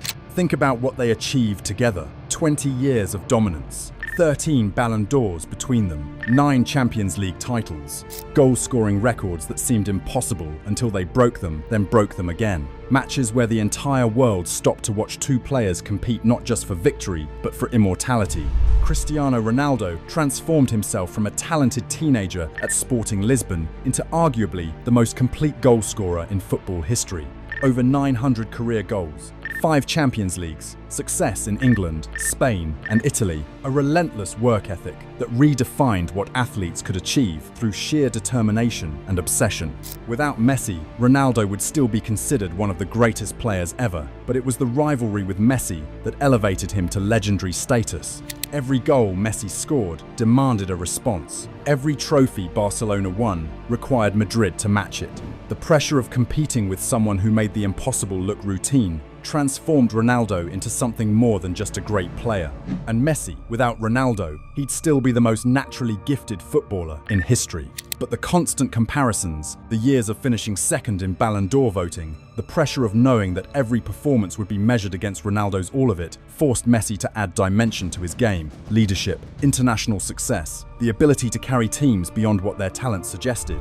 They made each other better. That's what great rivalries do. They don't diminish, they elevate. They force competitors to find levels they didn't know existed. They create moments that transcend sport and become cultural touchstones. Barcelona versus Real Madrid will continue. El Clasico existed before Messi and Ronaldo and will exist long after both retire. But for those of us who watched the rivalry in its prime 2009 to 2018, 9 years of direct competition in Spain, we witnessed something that will never be replicated. Two players, same generation, same league, same rivalry. Both are legitimately the best in the world, both pushing each other to heights that redefined what excellence meant. That doesn't happen often in sports. It might never happen again. The numbers are settled now. 8 Ballon d'Ors to 5. World Cup champion versus European champion. More assists, more goals created, more individual brilliance captured in moments that seem to defy physics. But if you were a Real Madrid fan who watched Ronaldo score in 3 consecutive Champions League finals, who saw him deliver trophies when your club needed them most, who witnessed him transform himself into a machine designed solely to win, your loyalty to Ronaldo doesn't need to change. He was magnificent, historic, one of the greatest to ever play. The debate isn't about disrespecting Ronaldo, it's about acknowledging that when two all-time greats compete directly for 2 decades, eventually one pulls ahead. Eventually, the numbers become undeniable. Eventually, history makes its judgment. And history has judged Lionel Messi as the greatest footballer of his generation, possibly of any generation. A player who combined natural talent with competitive drive, individual brilliance with team success, domestic dominance with international glory. A player who started as a 13-year-old, needing medical treatment just to grow, and finished as the most decorated player in football history. The kid from Rosario, who couldn't afford growth hormone treatment, became the most complete player the sport has ever seen. That's the story. That's the legacy. That's what makes Lionel Messi's career not just great, but transcendent. Cristiano Ronaldo pushed him every step of the way, made him better, made him prove it year after year after year, and in doing so, gave us the greatest rivalry sports has ever witnessed. The era is over, the debate is settled, but the memories, the goals, the trophies, the moments that made us believe football could be more than just a game, those will last forever. This is the definitive story of Messi versus Ronaldo, the rivalry that defined a generation, the competition that elevated 2 players to immortality, the 2 decades when football belonged to Barcelona's number 10 and Real Madrid's number 7, and when the final whistle blew, when every trophy was counted and every record examined, Lionel Messi stood alone at the peak, the greatest of all time, the final answer to the greatest debate in sports history. If you enjoyed this deep dive into football's greatest rivalry, make sure to like this video and subscribe for more stories that go beyond the highlights and examine what really makes sports legendary. Drop a comment below, are you Team Messi or Team Ronaldo? Even now, even after everything, the debate lives on in our memories. Thanks for watching, and remember, greatness isn't just about winning, it's about how you inspire others to reach higher than they ever thought possible. Messi and Ronaldo did exactly that, for each other, for their teams, and for everyone who watched.